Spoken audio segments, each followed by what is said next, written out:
ख्रिस्तामधील प्रिय बंधू भगिनींनो, उपासना कार्यक्रमामध्ये आपले हार्दिक स्वागत. आपण सर्व हा कार्यक्रम आवर्जून पाहत आहात म्हणून आपले आभार. आपणास काही शंका असल्यास किंवा वचनाबद्दल काही अधिक माहिती हवी असल्यास कार्यक्रमात देण्यात येणाऱ्या फोनवर कृपया आम्हास संपर्क करावा. तसेच आपण व आपल्या संपूर्ण परिवाराने या अध्ययनात सामील होऊन परमेश्वराची इच्छा जाणून घ्यावी अशी आपणास विनंती आहे. आज आपण निर्गम या पुस्तकाचे अध्ययन संपविणार आहोत. मागील कार्यक्रमात आपण याजकाची वस्त्रे पाहत होतो.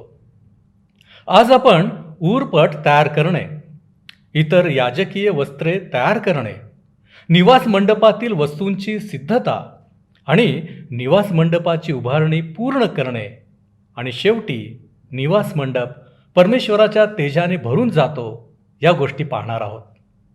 तर मग चला प्रियांनो, अधिक वेळ न दवडता आपण आपल्या अध्ययनाची सुरुवात करूया. श्रोत्यानो, आज आम्ही निर्गमचे पुस्तक 39वा अध्याय 8व्या वचनापासून पुढच्या वचनांवर विचार करणार आहोत. आम्ही पाहिलं की महायाजकाची वस्त्रे फार वेगळी होती. ह्या झग्यावरील एफोदावर सोन्याचे घुंगरू व डाळिंबे होती, जेणेकरून प्रमुख याजक जेव्हा पवित्र स्थानात जात असे तेव्हा ह्या घुंगरांचा आवाज बाहेर ऐकू यावा. डाळिंबे विश्वासणाऱ्यांच्या फलवंत जीवनाविषयी सांगतात. घुंगरू त्या जीवनाच्या साक्षीविषयी सांगतात. जेव्हा याजक त्या पवित्र स्थानात जात असे तेव्हा इस्रायली म्हणू शकत असत की याजक आत आहे आणि उपासनेच्या ठिकाणी आमच्याकरिता परमेश्वराची सेवा करीत आहे, कारण आम्हाला घुंगरांचा आवाज ऐकू येत आहे. श्रोत्यानो, उपासनेचा हाच अर्थ आमच्याकरिता असायला हवा. आमचा प्रमुख याजक देवाच्या उपस्थितीत आमचे प्रतिनिधित्व करीत आहे, अर्थात आमचा प्रभू येशू ख्रिस्त, जो आमचा प्रमुख याजक आहे, ज्यामुळे आम्ही ख्रिस्ताकडे वळायला हवे. प्रमुख याजकांच्या घुंगरांचा आवाज ऐकणे प्रत्येक इस्रायली व्यक्तीकरिता एक विलक्षण अनुभव होता. त्याच्या मुकुटाच्या पट्टीवर परमेश्वरासाठी पवित्र हे शब्द कोरलेले असत. हे शब्द पवित्रतेविषयी सांगतात, ज्याचा संबंध अंतर्जीवनाशी आहे. परंतु महत्वाची गोष्ट ही आहे की प्रमुख याजक सेवेच्या कार्यासाठी पूर्णपणे अर्पण करण्यात आलेला असे, आणि हाच त्याचा अर्थ आहे. पवित्र म्हणजे जे काही देवासाठी अलग करण्यात आले आहे ते. आज आमच्या देवाच्या सेवकांनी, उपदेशकांनी सुद्धा अशा प्रकारे आपल्या स्वतःच्या कपड्यांवर लिहून घेतले पाहिजे, परमेश्वरासाठी पवित्र. अनेक लोक उपदेशकांनी त्यांच्यासाठी सर्व काही करावे अशी अपेक्षा बाळगतात. सामाजिक, नैतिक आणि वेळ आल्यास त्यांचा बचाव करण्याकरिता सुद्धा त्यांनी झगडावे इत्यादी त्यांच्याकडून अपेक्षा ठेवतात. परंतु श्रोत्यांनो, लक्षात घ्या की ही कामे उपदेशकांची नाहीत. उपदेशकांना उपदेशाची तयारी करण्याकरिता पर्याप्त वेळ मिळायलाच पाहिजे. प्रार्थनेमध्ये वेळ घालायला त्यांना वेळ मिळायला हवे. देवाच्या सेवकाला एका मोठ्या व्यापारात असलेल्या ख्रिस्ती व्यक्तीने जेव्हा ते शनिवारी त्याला भेटायला गेले तेव्हा म्हटले, तुम्ही मला भेटायला आलात ही आनंदाची गोष्ट आहे, पण मी आपणाला एक गोष्ट सांगू इच्छितो, ती ही की आपण शनिवारी लोकांना भेट देण्याऐवजी रविवारच्या उपदेशाची तयारी करा. मी व्यापारात आहे व मला अनेक समस्या झेलाव्या लागतात, कठीण जाते, आणि म्हणून रविवारी जेव्हा मी उपासनेला येतो तेव्हा देवाकडून जो संदेश आहे तो संदेश ऐकायला मी उत्सुक असतो.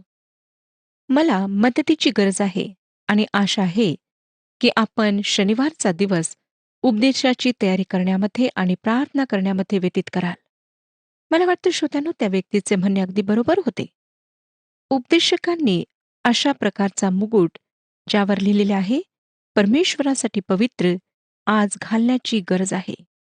त्याशिवाय देवाकरिता त्यांची सेवा प्रभावी होणार नाही. आणि मला वाटतं श्रोत्यांनो, निर्गमचे पुस्तक 39वा अध्याय 8 पासून पुढची वचने मी आपणाकरिता वाचावी. त्याने एफोदाप्रमाणेच सोन्याच्या जरीचा आणि निळ्या, जांभळ्या व किरमिची रंगाच्या सुताचा व कातलेल्या तलमसणाच्या कापडाचा उरपट कुशल कारागिराकडून बनविला. तो चौरस होता. त्यांनी तो दुहेरी केला. दुहेरी असून तो एक वीत लांब व एक वीत रुंद होता.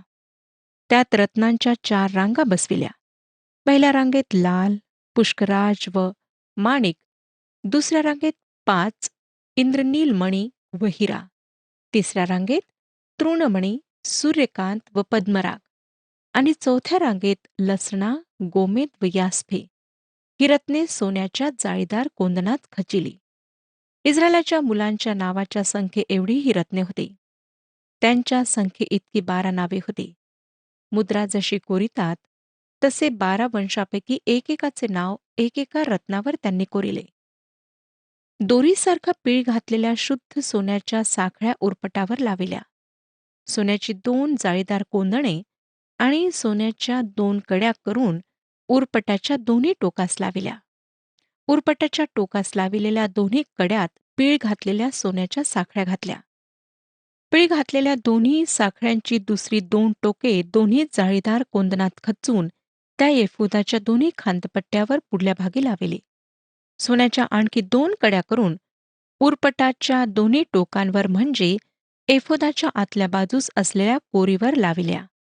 सोन्याच्या आणखी 2 कड्या करून एफोदाच्या दोन्ही खांदपट्ट्यावर खालून त्याच्या समोर त्याच्या सांध्याजवळ कुशलतेने विणलेल्या पट्टीवर लाविल्या.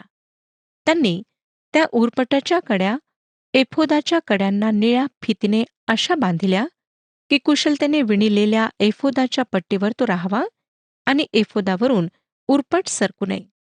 परमेश्वराने मोशेला सांगितल्याप्रमाणे हे केले. त्याने एफोदाबरोबर घालावयाचा झगा विणून संपूर्ण निळ्या रंगाचा केला. मध्यभागी चिलखताच्या प्रमाणे एक भोक ठेविले आणि तो फाटू नये म्हणून त्या भोकाच्या किनारेला सभोवती गोट घातला.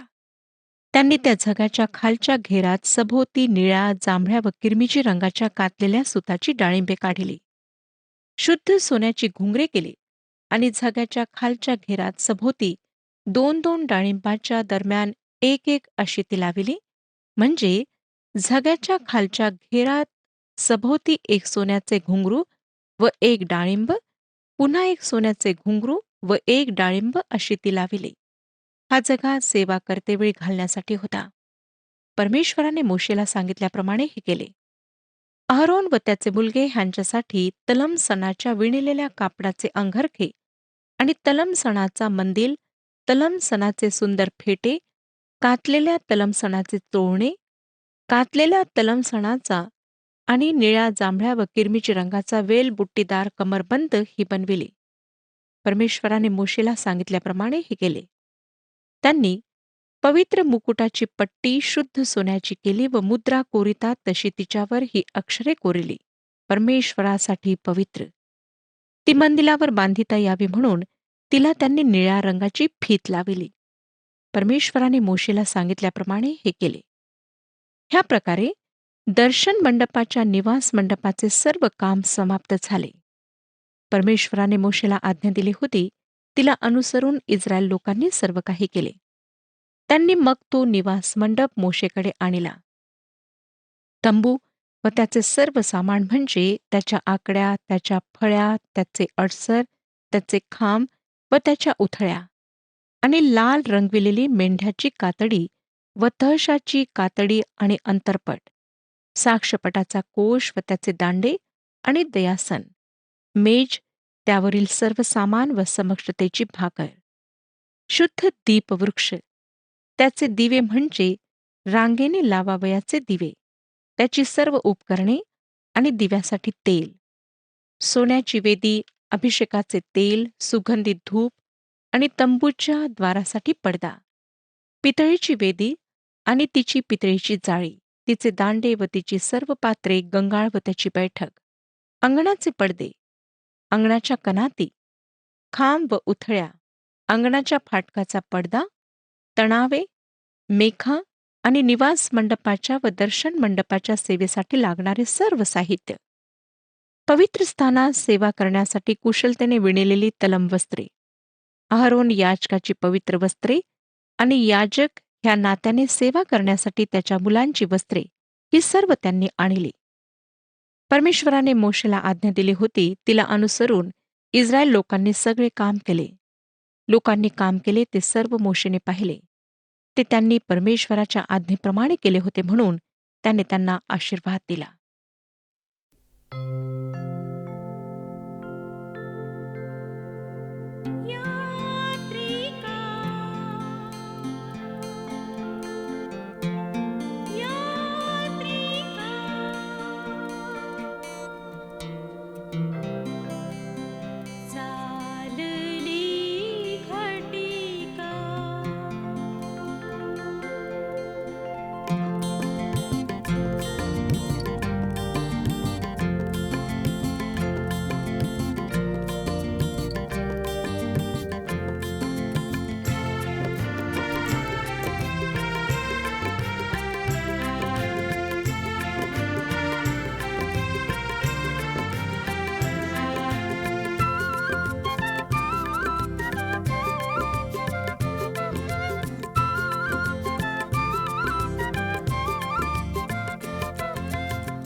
आता श्रोत्यानो, आपण 40व्या अध्यायाकडे वळूया.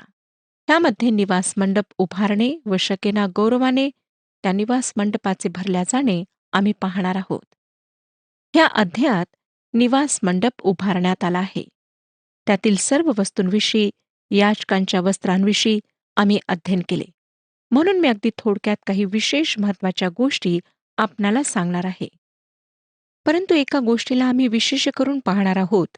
जेव्हा मोशेने छावणीमध्ये निवास मंडप उभारला, तेव्हा फार आश्चर्याची घटना घडली. 1 ते 38 वचने आम्हाला सांगतात, परमेश्वर मोशेला म्हणाला, पहिल्या महिन्याच्या प्रतिपदेस दर्शन मंडपाचा निवास मंडप उभा कर. त्यामध्ये साक्षपटाचा कोष ठेव आणि तो अंतरपटाने झाक. मेज आत नेऊन त्यावरले सामान व्यवस्थित ठेव आणि दीपवृक्ष आत नेऊन त्याचे दिवे लाव. साक्षपटाच्या कोशापुढे सोन्याची धूपवेदी ठेव आणि निवास मंडपाच्या द्वाराचा पडदा लाव. दर्शन मंडपाच्या निवास मंडपाच्या द्वारापुढे होमवेदी ठेव. दर्शन मंडप आणि वेदी ह्यांच्या दरम्यान गंगाळ ठेवून त्यात पाणी भर. सभोवती अंगण कर व त्याच्या फाटकास पडदा लाव. अभिषेकाचे तेल घेऊन निवास मंडपाला आणि त्यातल्या सगळ्या वस्तूंना अभिषेक करून मंडप व त्याचे सर्व सामान पवित्र कर, म्हणजे तो पवित्र होईल. होमवेदी व तिचे सर्व सामान ह्यास अभिषेक करून पवित्र कर, म्हणजे वेदी परमपवित्र होईल.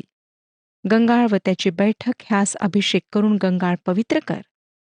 अहरोन आणि त्याचे मुलगे ह्यास दर्शन मंडपाच्या द्वारापाशी नेऊन आंघोळ घाल.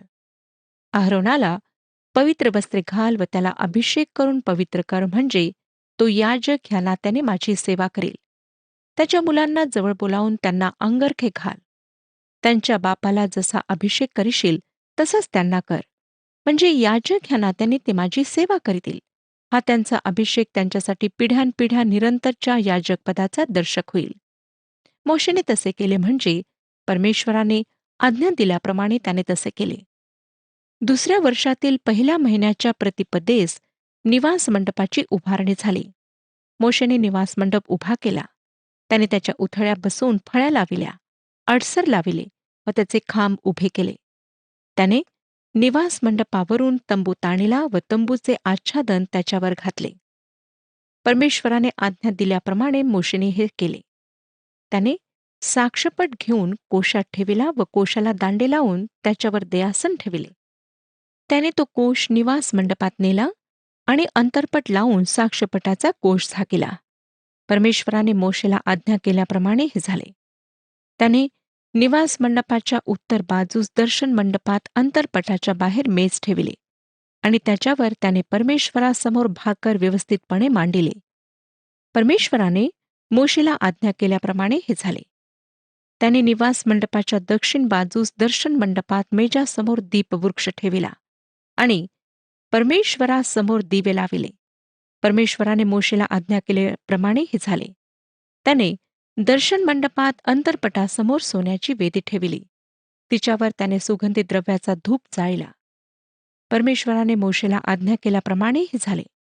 त्याने निवास मंडपाच्या द्वाराला पडदा लाविला आणि दर्शन मंडपाच्या निवास मंडपाच्या द्वारापाशी होमवेदी ठेवून तिच्यावर होमार्पणे व अन्नार्पणे अर्पण केली. परमेश्वराने मोशेला आज्ञा केल्याप्रमाणे हे झाले. दर्शन मंडप आणि वेदी ह्यांच्या दरम्यान त्याने गंगाळ ठेवून धुण्यासाठी त्यात पाणी भरिले. मोशे आणि अहरोन व त्याचे मुलगे त्यात आपापले हातपाय धूत.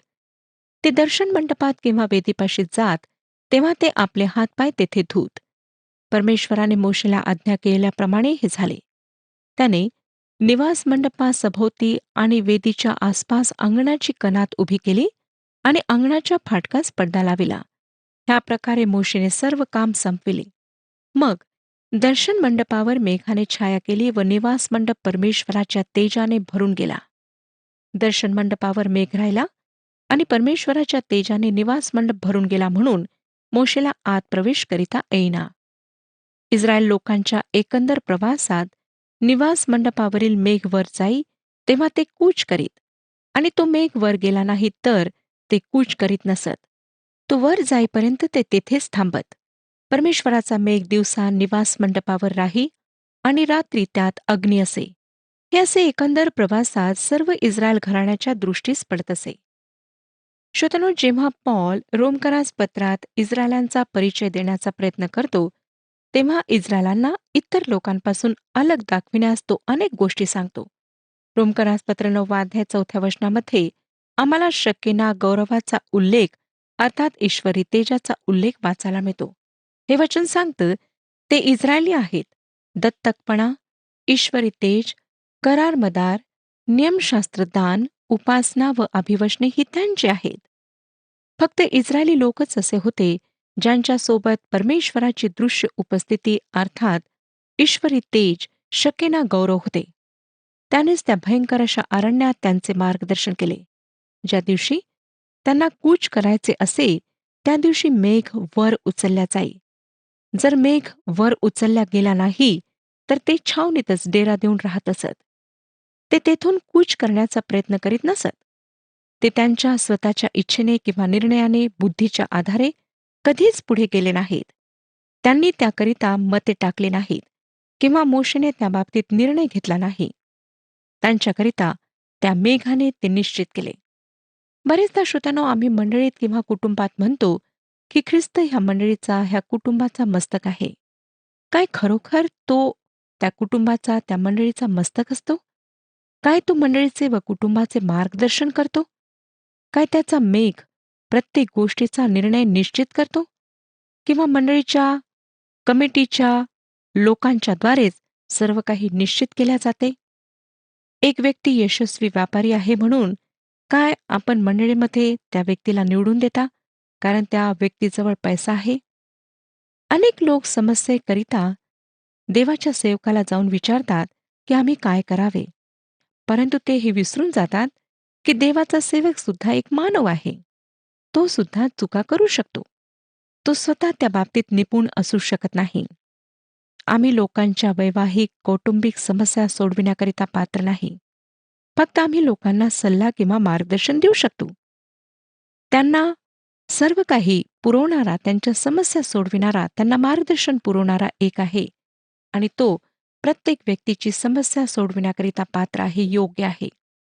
एक मेघ स्तंभ आहे ज्याला बरेचसे लोक पाहू शकत नाहीत. तो म्हणजे परमेश्वराचा पवित्र आत्मा. तो श्रोत्यानो आमचा मार्गदर्शक आहे, आम्हाला चालविणार आहे. परंतु दुःखाची गोष्ट म्हणजे आम्ही त्याच्याकडे दुर्लक्ष करतो. स्वतःच्याच मनाने सर्व काही करण्याचा प्रयत्न करतो.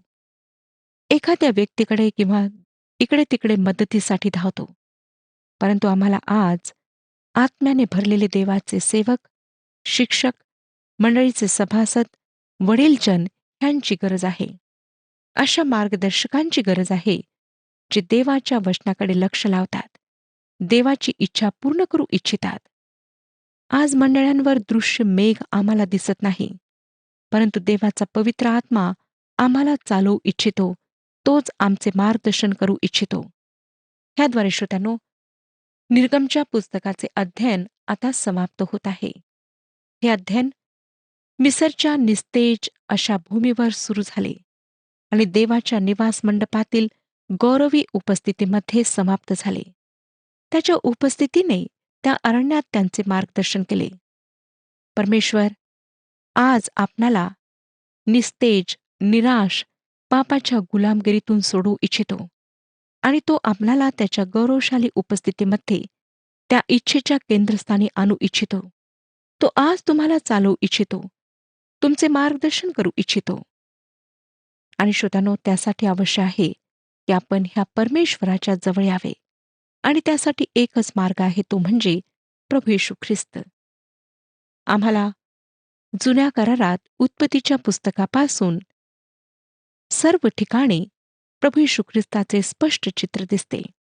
आज श्रोत्यानो, जेव्हा आम्ही प्रभू येशू ख्रिस्तावर विश्वास ठेवतो, आपल्या पापांची क्षमा प्राप्त करतो, तेव्हा आम्हाला पवित्र आत्मा दिला जातो आणि पवित्र आत्मा आमच्या रोजच्या जीवनामध्ये आमचे मार्गदर्शन करतो.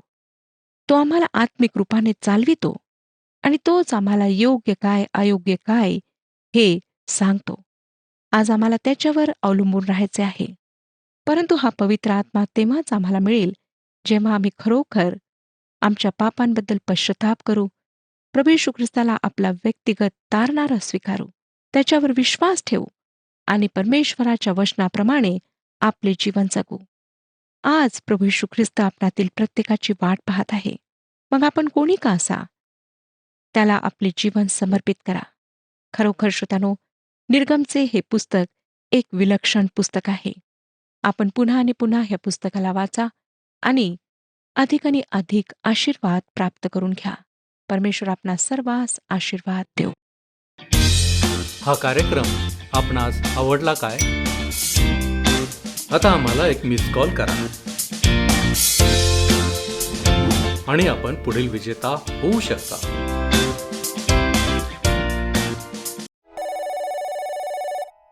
प्रियानो, आपण पाहिले की परमेश्वराने मोशेला सांगितल्याप्रमाणे सर्व काही सिद्ध केले. परमेश्वराच्या मार्गदर्शनाप्रमाणे सर्व गोष्टींची पूर्तता केली. मोशेचा आज्ञांकितपणा आपणासमोर सातत्याने आलेला दिसतो. देवाची हीच इच्छा आहे की आम्ही देखील आज्ञा पाळणारे असावे, देवाच्या इच्छा पूर्ण करणारे असावे. एक गोष्ट आपल्या लक्षात आली असेल की परमेश्वराने अत्यंत बारकाईने सर्व गोष्टी सांगितलेल्या होत्या. म्हणजेच परमेश्वर देखील आमच्या जीवनातील सर्व बारीक सारीक गोष्टींकडेही लक्ष देत असणार. काय आमच्या जीवनात देवाला न आवडणाऱ्या गोष्टी अजूनही आहेत?